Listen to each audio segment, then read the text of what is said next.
If you want to sign a creative wide finisher using stats on Football Manager, for a wide goal scoring attacker, you want to go to your edit search, and under edit search, go ahead and select only the attacking midfield, left and right positions. And under conditions, you can go ahead and look for stats. Under stats, go to movement, and under movement, dribbles made per 90 minutes, you can set that to maybe 2.5. Now, the next one you need to look at is stats for shots. Go back to shots, shots taken or shots on target per 90 minutes.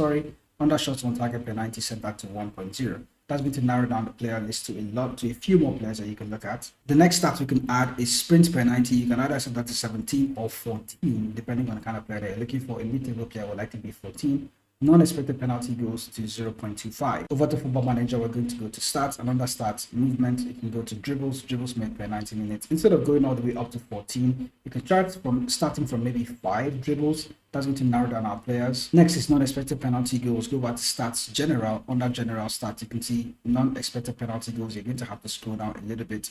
Non-expected penalty goals per 90. You can go ahead and put that to maybe 0.25. That's going to narrow down our player to maybe 12 players on the list. Last but not the least is the conversion rate. Go back to stats, under shots, conversion rate. I'm feeling lucky. I'm going to set it to 10. And under 10, that's going to just narrow down our players to like 5 players only. So dribbles made, I'm just going to turn this down to maybe 3. That's going to have a lot more players for us to look at, and go ahead and hit apply. So starting with the youngest, there's some other players that we can go ahead and look at here. There's Sergei Piliaev, I explained for VfB Stuttgart. He has acceleration 16, agility 16, good crossing, good first touch.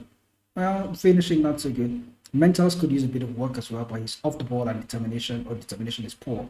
But decision making is quite good. So in case you're looking for that sort of player, you can go ahead and sign him. It could cost 33 million. Wow, that's a lot for a player of this quality. But compared to Alejandro Garnacho that is in the same list, Garnacho is costing 221 million and Piliaev is only costing like 3 million. There's also another Paul Walsh that is playing for Eintracht Frankfurt number 2. Determination is exceedingly high. Very good dribbling, very good first touch. For an average team, this guy is going to be a world beater. It's going to be a game changer for you, honestly, if you go ahead and sign him for only £30,000. In case you don't see enough players that you like in your list, always go back to the search and then go ahead and tweak some of it and then tone them down a little bit. Shots on target per 90, you can actually drop this down to maybe, I wish you could go ahead and select 0.5 on FM26. You can't choose 0.5, which is rare. We can drop the dribbles to maybe 2.0 this time and see there are a lot more players popping up, but not as heavy as I want it to be. Not much different from the last list, but I also did this for Football Manager 2024. For the wide attacker, goal scorer, or finisher, I'm looking at the attacking midfielder left or attacking midfielder right.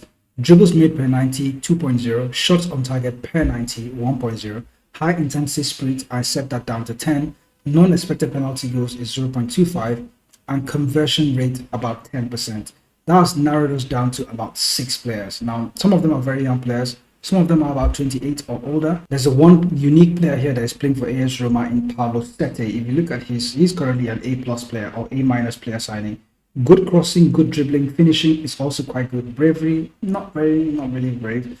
But his passing is like 14. Vision is also about average, but he's very fast and he has good acceleration as well, good pace. One of those players that if you need a bit of depth in your team, you can go ahead and sign him and bring him into the team. He's going to do some work for you.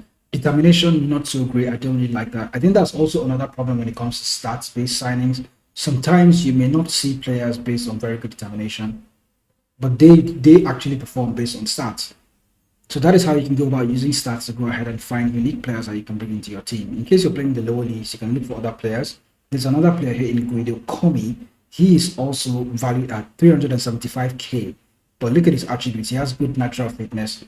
All the attributes are quite good. For a lower league team, this is going to be a very good signing. So you can go ahead and use stats to actually help you buy players like this. I will go ahead and show different stats for different player types of Football Manager. For more videos like that, remember to hit the subscribe button so you don't miss out on when those videos come up.